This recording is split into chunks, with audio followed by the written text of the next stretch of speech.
નમસ્કાર, પ્રણામ, સ્વાગત છે તમારું અમારી યુટ્યુબ ચેનલમાં। મિત્રો, આજની કહાની ખૂબ જ સમજવા લાયક અને જીવનમાં ઉતારવા લાયક કહાની બનવાની છે, એટલે તમને વિનંતી છે કે આ કહાની અંત સુધી ધ્યાનથી સાંભળજો અને જો પસંદ આવે તો લાઈક, શેર અને નવા હોય તો ચેનલને સબસ્ક્રાઇબ જરૂરથી કરજો।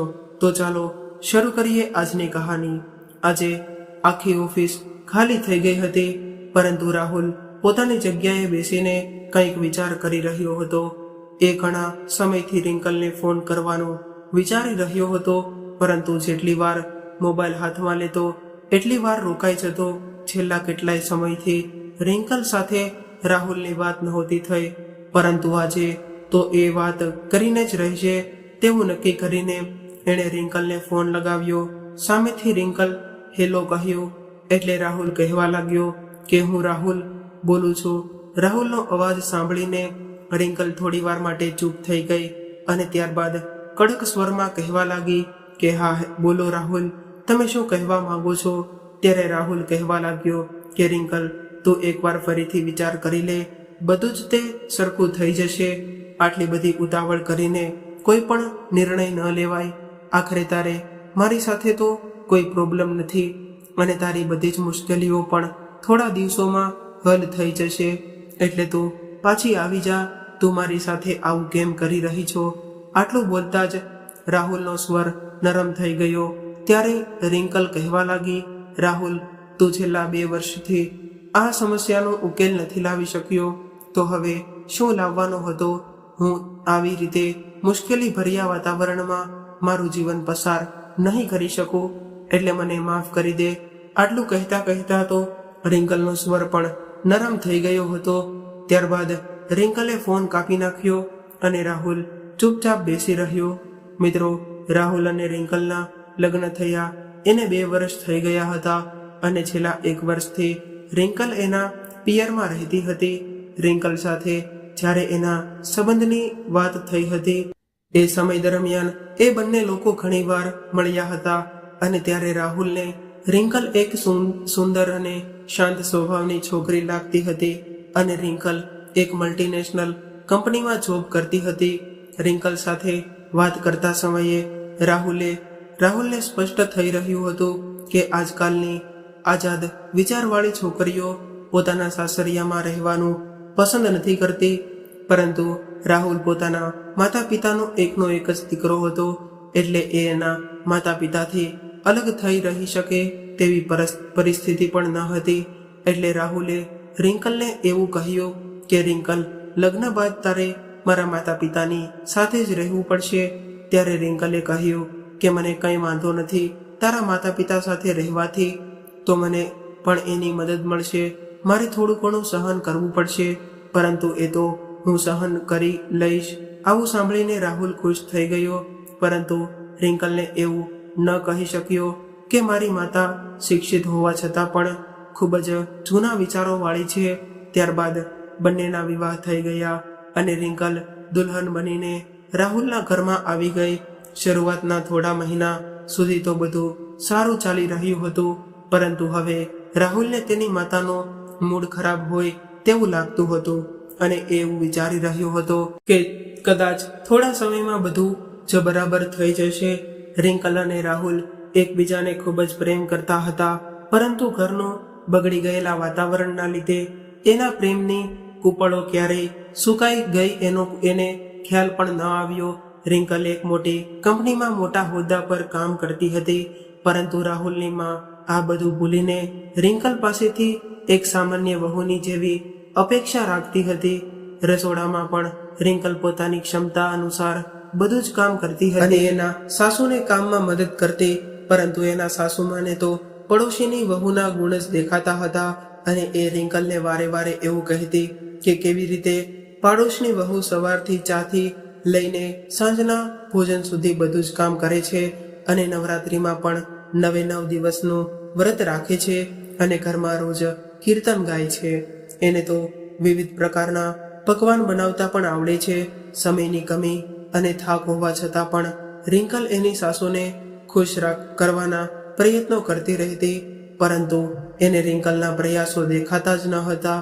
રાહુલ પણ ઘણીવાર પોતાની માને સમજાવતો રહેતો કે માં, તમે નાની નાની વાતોમાં ધ્યાન દેવાનું છોડી દો. રસોડાનું કામ એટલું બધું મોટું નથી હોતું અને ઉંમરના હિસાબથી તમારાથી કામ ન થઈ શકતું હોય તો જમવાનું બનાવવા માટે રસોઈઓ રાખી લઈએ. રિંકલ પણ ઓફિસેથી આવીને થાકી જાય છે અને માં, મને આપણી સુખ સુવિધા માટે જ તે કમાઈએ છીએ, એટલે આપણે કોઈ ફૂલ ટાઈમ નોકરની વ્યવસ્થા કરી લઈશું. ત્યારે રાહુલની માએ રાહુલની વાતને બીજી તરફ ફેરવી નાખી અને કહેવા લાગી કે રાહુલ, તને પહેલા તો તારી માની ક્યારેય ચિંતા ન હતી થઈ, પરંતુ હવે જ્યારે તારી પત્નીને કામ કરવું પડે છે તો તને બધું જ કામ દેખાવા લાગ્યું છે. પોતાની માની વાત સાંભળીને રાહુલને સમજાયું નહોતું કે માને કેવી રીતે ચૂપ કરાવી. રજાના દિવસે રિંકલનું થોડું મૂડ ઉઠવું પણ રાહુલની માને પસંદ ન હતું. રિંકલને થોડા આધુનિક ડ્રેસ પહેરવા જોઈએ તો રાહુલની માને એ પણ જોઈ શકતી ન હતી. રોજ રોજ મેણાટોણાથી બચવા માટે રિંકલે ફ્રેન્ચી ડ્રેસ પહેરવાનું પણ છોડી દીધું હતું. જ્યારે એ પોતાના પિયરમાં જતી ત્યારે જ તે એ પોતાના બધા જ શોખ પૂરા કરી લેતી. રાહુલની માને પોતાની વહુ ખુશી કરતા પડોશીની ખુશી વધુ પસંદ આવતી હતી. તેની મમ્મી એવું કહેતી કે આજુબાજુની બધી જ તે વહુઓ વ્રત ઉપવાસ કરે છે અને એક આપણી વહુ છે જે કડવા ચોથનું વ્રત પણ નથી રાખતી. એક દિવસ પણ પોતાના પતિની લાંબી ઉંમર માટે ભૂખી નથી રહી શકતી. ત્યારે રાહુલ એવું કહેતો કે માં, એ ભૂખી નથી રહી શકતી તો તમે શા માટે વ્રત કરવાનું કહી રહ્યા છો?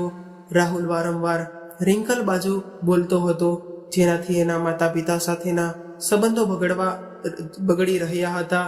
અને રજાના દિવસે જો ક્યાંય બહાર જવાનો અથવા તો ફિલ્મ જોવાનો પ્રોગ્રામ હોય તો રાહુલની માં રિંકલને ખરી ખોટી સંભળાવતી રહેતી અને એવું કહેતી કે રોજ તો નોકરીના બહાને ઘરની બહાર રહે છે અને રજાના દિવસે પણ બહાર જવાનું ભૂલથી પણ પોતાની સાસુના આવા મેણાટોણા સાંભળીને રિંકલનું બહાર જવાનું મૂડ બગડી જતું અને રાહુલને બહાર જવાની ના પાડી દેતી. ત્યારે રાહુલ એને જેમ તેમ કરીને મનાવી લેતો અને બહાર જઈને પણ તેનું મૂડ ખરાબ રહેતું. રાહુલ પોતાની માને ઘણીવાર એવું કહેતો કે માં, તમે બીજા વ્યક્તિ સાથે રિંકલની સરખામણી કરવાનું છોડી દો. રિંકલની કાર્ય કુશળતા અને એના સ્વભાવ અનુસાર એની સરખામણી બીજા સાથે ન કરો. ત્યારે એની માં એને એવું કહેતી કે તું હજુ તો ઊગીને ઊભો થયો છે અને મને શિખામણ આપી રહ્યો છો. હવે તો તારી વાનકાન ખોલીને સાંભળી લે કે તું તારી પત્નીને વકીલાત મારી સામે ક્યારેય નહીં કરતો. ત્યારે રાહુલ કહેવા લાગ્યો કે માં, તમે એને આટલું બધું કહી દો છો પરંતુ એ તમને ક્યારેય સામો જવાબ પણ નથી આપતી. માં, આવી નાની નાની વાતોમાં ધ્યાન આપવાનું છોડી દો અને ખુશ રહેવા શીખો. દરેક લોકોના જીવનની પ્રાથમિકતા અલગ અલગ હોય છે અને તમે જે વહુઓની વાત કરો છો એના જીવનમાં પ્રાથમિકતા એ જ છે, પરંતુ રિંકલ જેવી છોકરીઓની પ્રાથમિકતા કંઈક અલગ જ હોય છે. એટલે એના પર તમારા પોતાના વિચારો અને તમારી ઈચ્છાઓ ન રાખો. રિંકલનો સ્વભાવ ખૂબ જ સારો છે. એ ક્યારેય પણ કોઈ પણ ખરાબ કાર્ય નથી કરતી. રાહુલની આવી વાત સાંભળીને તેની માં ગુસ્સો કરીને કહેવા લાગી કે રાહુલ, તું ખૂબ જ મોટી વાતો કરવા લાગ્યો છો અને હવે તો તારી માને પણ ઉપદેશ આપવા શીખી ગયો છો. જ્યાં સુધી તારા લગ્ન નહોતા થયા ત્યાં સુધી તો હું જે કહેતી તે બધું જ તે તને સારું લાગતું હતું. રાહુલ અને એની માની આવી વાતો સાંભળીને રિંકલની આંખોમાં આંસુ આવી ગયા હતા અને આવી બધી વાતોથી ઘરનું વાતાવરણ ધીમે ધીમે ખરાબ રહેવા લાગ્યું, જેને કારણે રિંકલ અને રાહુલના સંબંધોમાં પણ સુકાઈ રહ્યો હતો. રાહુલ અને રિંકલ બંને વચ્ચે પ્રેમની વાતો ઓછી થવા લાગી અને બીજા વિષયો પર ચર્ચા વધવા લાગી. હંમેશા ચૂપ રહેવાવાળી રિંકલ હવે ક્યારેક ક્યારેક રાહુલ સામે પણ બોલતી હતી અને એક દિવસ એની સહન શક્તિએ જવાબ આપી દીધો અને રાહુલને કહેવા લાગી કે રાહુલ, આ રોજની બોલાચાલી હવે મારાથી સહન નથી થતી. જ્યારે હું ઓફિસેથી થાકીને ઘરે આવું અને ઘરે આવીને પણ તમારી માનું ઘણું બધું સાંભળવું પડે તો હું રસોડામાં માની મદદ કરવા માટે જાઉં છું, તો એનાથી પણ મને હવે ડર લાગે છે, એટલે હું પણ હવે ક્યાં સુધી ચૂપ રહી શકશું? તમને તો ખબર છે કે મારી પાસે ફક્ત એક જ કામ નથી હોતું, રજાના દિવસે પણ મને આરામ નથી મળતો. એટલે રાહુલ, હવે તમે તમારી માને કંઈક સમજાવો અથવા તો આપણી અલગ રહેવાની વ્યવસ્થા કરો. ત્યારે રાહુલ કહેવા લાગ્યો કે હું તો એને રોજ સમજાવું છું, પરંતુ હું શું કરી શકું? એ સમજતી જ નથી, અને એ મારી માં છે. એ આપણા માટે ખરાબ ન હોઈ શકે. એ ફક્ત થોડા જૂના વિચારો વાળી છે, એટલે તું એને વાત પર ધ્યાન આપતી ન આપતી. ત્યારે રિંકલ કહેવા લાગી કે હું કેટલા દિવસ સુધી એની વાત પર ધ્યાન ન આપું? આખરે એની વાત મારા કાન સુધી પહોંચે છે તો મારા દિલમાં પણ ઉતરે છે, અને ઘણી વાતો તો મારા મગજમાં પણ ઉતરી જાય છે. એની વાતોને હું કેટલી વાર અવગણી શકું? આવા વાતાવરણમાં હું કેટલા દિવસ રહી શકીશ? ચાલ માની લઉં કે મેં પણ અને એ એના દિલથી ખરાબ નહીં હોય, એ આપણને પ્રેમ કરતી હશે, પરંતુ રોજ રોજના આવા મેણા ટોણા મારાથી સહન નથી થતા. એને પોતાની વાણી પર કાબુ રાખવો જોઈએ. ત્યારે રાહુલ કહેવા લાગ્યો કે રિંકલ, એ તો એનો સ્વભાવ છે. મનુષ્ય પોતાની આદતો બદલી શકે છે, પરંતુ પોતાનો સ્વભાવ ન બદલી શકે. ત્યારે રિંકલે ચોખ્ખું કહી દીધું કે રાહુલ, તો પછી હું એની સાથે નહીં રહી શકું. ત્યારે રાહુલ કહેવા લાગ્યો કે રિંકલ, તું આ શું કહે છે? મેં તને પહેલા જ એના વિશે સ્પષ્ટ કહી દીધું હતું કે હું એનો એકમાત્ર દીકરો છું. હું મારા માતા પિતાથી અલગ ક્યારેય નહીં રહી શકું.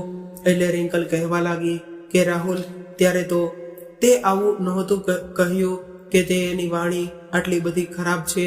રાહુલ, તારી માતા પાસે તો એના પ્રેમના બે મીઠા શબ્દો પણ નથી હોતા, અને દરેક સમયે હું મારા વિશે ખરાબ વાતો કેવી રીતે સાંભળી શકું? હું એની સાથે એવું તો શું ખરાબ કરું છું કે એ રોજ રોજ મારી સાથે નફરત કરતા રહે છે? હવે તો રાહુલ પણ માનસિક મૂંઝવણનો શિકાર બનતો હતો. એની માં કોઈ પણ રીતે પોતાનો સ્વભાવ બદલવા નહોતી માંગતી, અને રિંકલ ગમે ત્યારે પોતાનો ગુસ્સો રાહુલ પર કાઢતી હતી. રિંકલને સમજાતું ન હતું કે એ હવે શું કરે અને શું ન કરે. આ સમસ્યાનું સમાધાન એને ક્યાંય દેખાતું ન હતું. જો એ અલગ ઘર લઈને ત્યાં રહેવા જાય તો સમાજ અને સંબંધીઓ શું કહેશે? રાહુલ પણ એ છોકરાઓમાંથી નીકળ્યો જે લગ્ન પછી પોતાની પત્નીની વાતોમાં આવીને પોતાના માતા પિતાથી અલગ થઈ ગયો. પરંતુ એ લોકો અહીં આવીને આવી રાત દિવસની મૂંઝવણને ન સમજી શકે. જો પત્ની ખરાબ હોય તો વ્યક્તિ છૂટાછેડા લઈ લે, પરંતુ જો માતા પિતા ખરાબ હોય તો એ માતા પિતાનું શું કરવું? આવું વિચારીને રાહુલ ખૂબ જ દુઃખી રહેતો હતો. ધીરે ધીરે રાહુલ અને રિંકલ વચ્ચે ઝઘડા થવા લાગ્યા. રાહુલ પોતાનો ગુસ્સો ક્યારેક રિંકલ પર ઉતારી દે તો, અને આવી જ રીતે એક દિવસ ઝઘડા અને મનમોટાવને કારણે કિરણ પોતાના પિયરમાં જતી રહી, અને રાહુલ જ્યારે ઓફિસેથી ઘરે આવ્યો અને એને આ વાતની ખબર પડી ત્યારે એણે રિંકલને ફોન કર્યો. એટલે રિંકલે ચોખ્ખા શબ્દોમાં કહી દીધું કે જો તારે મારી સાથે રહીને જીવન પસાર કરવું હોય તો અલગ રહેવાની વ્યવસ્થા કર. હવે હું તારા માતા પિતા સાથે બિલકુલ નહીં રહી શકું. રાહુલે રિંકલને ઘણીવાર મનાવવાનો પ્રયાસ કર્યા, ઘણીવાર રીતે સમજાવવાનો પ્રયાસ કર્યો, પરંતુ રિંકલે પોતાનો વિચાર ન બદલ્યો. એ ફક્ત રાહુલના માતા પિતાની અલગ રહેવા માંગતી હતી, અને તો જ તે આવવા માટે તૈયાર હતી. હવે 1 વર્ષ પસાર થવા આવ્યું હતું. હવે તો એવું રિંકલ કહેવા લાગી હતી કે મારા માટે આ એટલું બધું મુશ્કેલ છે, એટલે હવે તો તું ઈચ્છે તો આપણે બંને આપણો માર્ગ બદલી શકીએ છીએ. આવું સાંભળીને રાહુલ ચોંકી ગયો. આટલી નાની નાની વાતોમાં રિંકલ આટલો મોટો નિર્ણય કેવી રીતે કરી શકે? ગુસ્સાને કારણે થોડા સમય માટે રાહુલે રિંકલને ફોન જ ન કર્યો, અને જ્યારે ઘણા દિવસો બાદ રાહુલનો મગજ શાંત થયો એટલે ફરીથી રિંકલને સમજાવવા માટે ફોન કર્યો હતો. પરંતુ રિંકલનો જવાબ તો એ જ હતો કે નાની નાની વાતોએ એના જીવનમાં એટલી મોટી મૂંઝવણ પેદા કરી હતી કે એને આ સમજાવવાનું કોઈ સમાધાન હતું જ ન હતું મળતું. હવે રાહુલ માટે મોટી મોટી મૂંઝવણો એ હતી કે પોતાનું પરિણીત જીવન બચાવી શકશે. રાહુલ ઓફિસેથી બહાર નીકળ્યો, પરંતુ આજે એને પોતાના ઘરે જવાનું મન ન થયું અને કંઈક વિચારીને એ પોતાના મિત્ર રમેશના ઘરે ગયો. રમેશ એની મૂંઝવણને સારી રીતે સમજતો હતો. ત્યારે રમેશે ચાનો કપ ટેબલ ઉપર રાખીને વાત કરી. એટલે રાહુલ કહેવા લાગ્યો કે રિંકલ અલગ રહેવા સિવાય કોઈ પણ શરતથી પાછી આવવા માટે તૈયાર નથી. ત્યારે રમેશ પણ કહેવા લાગ્યો કે રાહુલ, તારી માનો વ્યવહાર પણ એવો જ છે અને એ પણ કંઈ સમજવા માટે તૈયાર નથી. એટલે રાહુલે કહ્યું, તમારી વાત સાચી છે, મારી માતા તો કોઈ પણ રીતે બદલશે નહીં અને આવા વાતાવરણમાં રિંકલ પાછી આવશે તો ફરીથી એનું ને એવું થવા લાગશે. મારી માના મહેણાટોણા અને એનો સ્વભાવ અને પોતાની વાણી પર એ કાબુ નથી રાખી શકતી. ત્યારે રમેશે કહ્યું કે તું અત્યારે રિંકલની વાત માની લે અને તું તારા માતા પિતાથી વધારે દૂર ન જા. ફક્ત તારી માના મેણાટોણા રિંકલને ન સંભળાય એટલા દૂર કોઈ ભાડાના મકાન શોધી લે અને તારા પરિણીત જીવનને બચાવી લે. તું અને રિંકલ સાથે રહેશો તો એકબીજાના પ્રેમમાં વધારો થશે. આ મુશ્કેલીનું સમાધાન પણ કાઢી શકશો. આવી રીતે એકબીજાથી દૂર રહીને તો તે સમસ્યા મોટી થઈ જશે.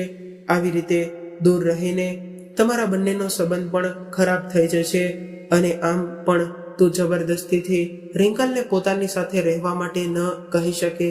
આ બધું તમારા બંનેની મરજીથી થશે તો જ તમારા બંનેના સંબંધો એની મેળે જ તે સુધરવા લાગશે.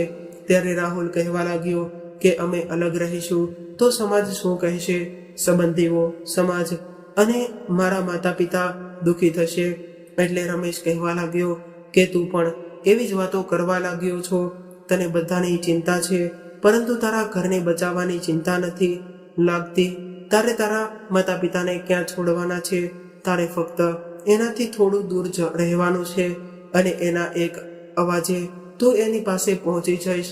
ત્યારે રમેશની વાત રાહુલની સમજમાં આવી ગઈ હતી અને બીજા દિવસે એ રિંકલને મળવા માટે રિંકલની ઓફિસે ગયો અને રિંકલને પણ આ વાતથી કોઈ પ્રોબ્લેમ ન હતો અને રાહુલે થોડું દૂર મકાન શોધ્યું અને હવે આ વાત એના માતા પિતાને કહેવાની હતી. હવે રાહુલને જેવી આશા હતી તેવી જ રીતે આ સાંભળીને તેની માએ તોફાન ફેલાવી દીધું અને કહેવા લાગી કે મને તો બધી જ ખબર હતી. તેના લક્ષણ તો પહેલાથી જ એવા હતા. વડીલોની વાત સમજવાના બદલે એ પોતાના પિયરમાં જઈને બેસી ગઈ હતી. હું તો પહેલા જ સમજી ગઈ હતી કે એ પાગલ એક માનીથી એના દીકરાને અલગ કરવા આવી છે અને તું પણ એવો જ નીકળ્યો જે પોતાની પત્નીની વાતોમાં આવીને તારા માતા પિતાથી દૂર જવા માટે રાજી થઈ ગયો. રાહુલ દીકરા, આવી વાત કરતા તને શરમ નથી આવતી? તું આવા દિવસો જોવા માટે માતા પિતા પોતાના સંતાનોને પાળી પોષીને મોટા કરે છે કે પોતાના મા બાપને વૃદ્ધાશ્રમમાં આવા દિવસો જોવા પડે? રાહુલ જાણતો હતો કે તેના આવા નિર્ણયથી એના માતા પિતાનું દિલ દુખી થઈ જશે, પરંતુ એની પાછળ એના માતા પિતાને પોતાની ખામીઓ નહીં દેખાય. રાહુલના પિતાજીએ પણ કશું જ બોલ્યા વગર પોતાના હાવભાવથી પોતાની નારાજગી રજૂ કરી હતી. ગમે એમ કરીને પોતાના મનને મજબૂત કરીને રાહુલ પોતાના ઈરાદા પર કાયમ રહ્યો અને રિંકલને લઈને બીજા ઘરમાં રહેવા લાગ્યો. પોતાના ઘરથી રાહુલ કોઈ પણ સામાન નહોતો લઈ ગયો. થોડાક સામાન તેઓએ ખરીદી લીધો અને થોડું ફર્નિચર મકાન માલિકનું હતું. કુલ મળીને તેનું ઘર શાંતિથી ચાલવા લાગ્યું. એની રોજની દિનચર્યા એવી હતી કે તે ઓફિસેથી આવીને સૌથી પહેલા પોતાના માતા પિતા પાસે જઈને ચા પીતો, ત્યારબાદ પોતાના ઘરે આવતો. રિંકલ થોડી નારાજ હતી અને નારાજગીને કારણે એ પોતાના સાસુ સસરાને ઘરે ન ગઈ. ત્યારબાદ ધીમે ધીમે એણે પણ ત્યાં જવાનું શરૂ કરી દીધું. હવે તો રજાના દિવસે રિંકલ પણ રાહુલ સાથે એના માતા પિતાના ઘરે જતી. સસરાજીનું મૂડ દેખાવમાં તો સારું લાગતું હતું, પરંતુ સાસુનું મૂડ બગડી જતું હતું. એ લોકો અલગ થયા એને 2 મહિના પણ નહોતા થયા. ત્યાં એક દિવસ સવારે રાહુલના ફોનમાં એના પપ્પાનો ફોન આવ્યો અને એ ગભરાઈ ગયેલા સ્વરમાં કહી રહ્યા હતા કે તારી માતાનું અકસ્માત થયું છે, એટલે તું જલ્દીથી ઘરે આવી જા. ત્યારે રાહુલ અને રિંકલ ગભરાઈને પોતાના ઘર તરફ દોડવા લાગ્યા અને ઘરે આવીને પોતાની માને ઉપાડીને દવાખાને લઈ ગયા. ત્યારે તરત ખબર પડી કે માના પગમાં ફ્રેક્ચર થયું છે અને એને 45 દિવસનું પ્લાસ્ટર આવશે. ડોક્ટરે તો શરૂઆતમાં સંપૂર્ણ આરામની સલાહ આપી હતી અને બાથરૂમ સુધી પણ વ્હીલચેરમાં લઈ જવાનું કહ્યું હતું. બધી સારવાર કરાવીને માને લઈને રાહુલ અને રિંકલ પોતાના ઘરે પહોંચ્યા. ત્યારે રિંકલ થાકી ગઈ હોવા છતાં પણ બધા જ લોકો માટે જમવાનું બનાવ્યું અને એ રાત્રે એ બંને ત્યાં જ રોકાઈ ગયા. ત્યારે રાહુલે લાચારી સાથે રિંકલને એવું કહ્યું કે મારા પિતાજી હવે માની સેવા નહીં કરી શકે અને હું પણ અચાનક આવી રીતે રજા નહીં રાખી શકું, તો હવે માનું શું કરશું? રાહુલની મૂંઝવણ જોઈને રિંકલે એવું કહ્યું કે રાહુલ, મારી ઘણી બધી રજાઓ બાકી છે, એટલે કાલથી હું 15 દિવસની રજા લઈ લઈશ અને ત્યાં સુધીમાં તો તારી રજાઓ મંજૂર થઈ જશે. એટલે તું પણ 15 દિવસની રજા લઈ લેજે અને આ 1 મહિનામાં સાજા ન થાય તો પછી દીદીને પૂછી લેજે કે જો એ 1 અઠવાડિયા માટે અહીંયા આવી શકે તો સારું રહેશે, નહીતર હું ફરીથી રજા લેવાનો પ્રયાસ કરીશ. ત્યારે રાહુલે રિંકલ તરફ જોયું તો તેના ચહેરા પર મા માટે પરેશાની અને ચિંતાથી ભરાયેલા ભાવ હતા. એ રિંકલને જોતો જ રહી ગયો કે મારી મા શા માટે રિંકલને નથી સમજી શકતી. ત્યારે રાહુલે કહ્યું કે રિંકલ, તને રજા લેવામાં કોઈ પ્રોબ્લેમ તો નહીં? એટલે રિંકલ કહેવા લાગી કે નહીં, મને સરળતાથી રજા મળી જશે અને જો જરૂરિયાતના સમયે રજા ન મળે તો રજા શું કામની, ફરીથી રજા લેવાનો પ્રયાસ કરીશ. ત્યારે રાહુલે કિરણ તરફ જોયું તો તેના ચહેરા પર મા માટે પરેશાની અને ચિંતાથી ભરાયેલા ભાવ હતા. એ રિંકલને જોતો જ રહી ગયો કે મારી શા માટે રિંકલને નથી સમજી શકતી. ત્યારે રાહુલે કહ્યું કે રિંકલ, તને રજા લેવામાં કોઈ પ્રોબ્લેમ તો નહીં થાય ને? એટલે રિંકલ કહેવા લાગી કે નહીં, મને સરળતાથી રજા મળી જશે અને જો જરૂરિયાતના સમયે રજા ન મળે તો રજા શું કામની. હવે રાહુલ નિશ્ચિત થઈને સૂઈ ગયો. બીજા દિવસે રિંકલે જ રજા લઈને પૂરા મનથી તેની સાસુમાની સેવા કરી, કારણ કે શરૂઆતનો સમય હતો એટલા માટે ખૂબ દેખરેખની જરૂર હતી. રિંકલની દેખરેખથી તેની સાસુમાનું મન પીગળવા લાગ્યું હતું, પરંતુ એ એવા વિચારોવાળી હતી કે જેમાં વહુને પ્રેમ ઓછો અને તેનું કર્તવ્ય વધુ સમજતી હતી. 15 દિવસ બાદ રિંકલ ઓફિસે જતી રહી અને રાહુલે રજા લઈ લીધી અને રાહુલની રજા પૂર્ણ થઈ તો 1 અઠવાડિયા પછી તેની દીદી માની દેખરેખ કરવા માટે આવી ગઈ અને દીદી તેમ પોતાના ઘરે ગઈ. ત્યારે રિંકલે ફરીથી રજા લઈ લીધી. માં હવે સાજી થઈ ગઈ હતી. એ પોતાના સહારાથી બાથરૂમ સુધી પહોંચવા લાગી હતી અને રિંકલ એનું પૂરું ધ્યાન રાખતી હતી. ધીમે ધીમે માં પૂરી રીતે સ્વસ્થ થઈ ગઈ હતી. ત્યારે રિંકલે બધી જ તે મુશ્કેલીઓ ભૂલીને પૂરા ભાવથી અને પૂરા મનથી પોતાની સાસુમાની દેખરેખ રાખી હતી અને એ બધું રાહુલ જોઈ રહ્યો હતો કે રિંકલની સેવા મારી અને મને પણ પસંદ આવી હતી. રિંકલની જરૂરિયાત પણ ધ્યાન ન દેવાવાળી માં હવે એવું પૂછવા લાગી હતી કે રિંકલ, તે જમવાનું જમી લીધું કે બાકી છે? રિંકલ, તું ચા પી લે અને થોડી વાર આરામ કરી લે. રિંકલ, તું થાકી ગઈ છો? આવું બધું કહેતી હતી અને રાહુલને આ બધું જોઈને ખૂબ જ ખુશ થવા લાગ્યો અને કાલથી રિંકલની રજાઓ પણ પૂર્ણ થઈ હતી અને હવે આવતીકાલથી તેને ઓફિસે જવાનું હતું. માં હવે પૂરી રીતે સાજી થઈ ગઈ હતી.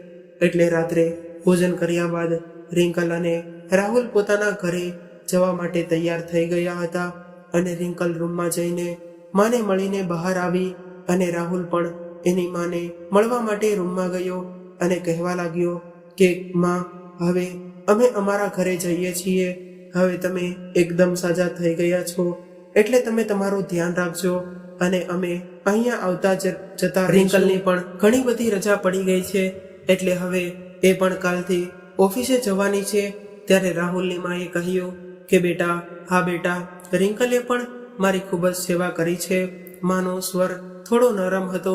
રિંકલને સમજવામાં કદાચ માએ ભૂલ કરી દીધી હતી, ત્યારે રાહુલે સંતુષ્ટ થઈને કહ્યું કે કંઈ વાંધો નહીં માં, તમે સમજી ગયા એ જ અમારા માટે પૂરતું છે, અને માતા પિતાની સેવા અને દેખરેખ રાખવી એ તો અમારું કર્તવ્ય છે. તમારે કોઈ પણ સમયે જરૂરિયાત હશે ત્યારે અમે તમારી સાથે રહીશું. ત્યારે માં કહેવા લાગી કે રાહુલ, તમે બંને હવે પાછા આવી જાઓ. દીકરા, શા માટે અલગ રહેવા જાઓ છો? દીકરા, ઘરમાં બે વાસણો થાય તો થોડો ઘણો અવાજ તો આવતો જ રહે છે, પરંતુ એનો અર્થ એવો નથી હોતો કે અમે તમને પ્રેમ નથી કરતા. વડીલોની વાતનું એટલું બધું ખોટું ન લગાવવાનું હોય. આટલું કહેતા તો માનો સ્વર નરમ થઈ ગયો હતો. ત્યારે રાહુલે માને ગળે લગાવી અને કહેવા લાગ્યો કે માં, તમે આટલા બધા ભાવુક શા માટે થાવ છો? અમે તમારા જ તે દીકરાઓ છીએ અને તમારાથી જરા પણ દૂર નથી. ફક્ત થોડા જ દૂર આપણે રહીએ છીએ. રાહુલ ધીરે ધીરે માને મનાવીને કહેવા લાગ્યો કે માં, આપણે એક જ છત નીચે રહેતા હતા. અમે તમારી પાસે રહેતા હતા, પરંતુ તમારા દિલથી દૂર હતા, અને જ્યારે હવે અમે થોડા દૂર રહીએ છીએ તો તમારા દિલમાં અમને જગ્યા મળી છે.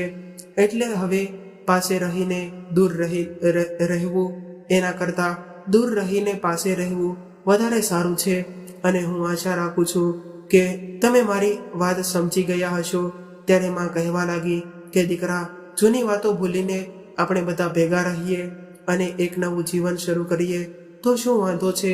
ત્યારે રાહુલે કહ્યું કે માં, જેવી રીતે તમને રિંકલ પર વિશ્વાસ થઈ ગયો છે, એવી જ રીતે રિંકલને પણ તમારા પર વિશ્વાસ થવા દો. જ્યાં સુધી રિંકલ જાતે અહીંયા પાછું આવવાનું નહીં કહે, ત્યાં સુધી હું પાછું આવવાનું પગલું નહીં ભરું, અને ત્યાં સુધી તમે પણ રાહ જુઓ. હું જાણું છું કે રિંકલને જે દિવસે તમારા સંબંધો પર વિશ્વાસ આવી જશે, ત્યાં એ પોતે જ તે આવી જશે. અને મારા માટે તો બંને સંબંધો પ્રિય છે. હું તો એવું ઈચ્છું છું કે તમારા બંને વચ્ચે પ્રેમની ભાવના વિકસિત થાય. જેવી રીતે રિંકલે તમારું દિલ જીત્યું છે, એવી જ રીતે રિંકલનો વિશ્વાસ તમારા પ્રત્યે પાછો આવી જાય. અને મને વિશ્વાસ છે કે આવું થશે ત્યારે જ તે સાથે રહેવાની મજા આવશે. આટલું કહીને રાહુલ ઊભો થઈ ગયો, અને ત્યારે જ એના પિતાજી પણ ત્યાં ઊભા હતા. એટલે રાહુલની વાત સાંભળીને એના પિતાજીએ ખૂબ જ વિશ્વાસ સાથે રાહુલનો ખભો થપથપાવ્યો. જ્યારે રાહુલ બહાર આવ્યો ત્યારે રિંકલ એની રાહ જોઈ રહી હતી, અને રિંકલ જાણતી હતી કે વર્ષોની આદતો અને વિચારો 4 દિવસમાં નથી બદલાતા, અને જ્યારે રહેવાનું શરૂ કરીશું તો ફરીથી એની વાણી અને વિચાર પણ કાબુ રાખવો મુશ્કેલ થશે. હજુ રિંકલને સમજવા માટે વધુ સમયની જરૂર હતી. ત્યારબાદ રાહુલ રિંકલને લઈને પોતાના ઘરે જતો રહ્યો. ત્યારબાદ રાહુલ અને રિંકલ અલગ અલગ રહેવા છતાં પણ માતા પિતાથી અલગ રહીને માતા પિતાની સેવા કરવા લાગ્યા. તો મિત્રો, આજની સ્ટોરી તમને કેવી લાગી કોમેન્ટ કરીને જરૂરથી જણાવજો. અને જો પસંદ આવી હોય તો વિડીયોને લાઈક, શેર અને નવા હોય તો ચેનલને જરૂરથી સબસ્ક્રાઇબ કરજો. હર હર મહાદેવ.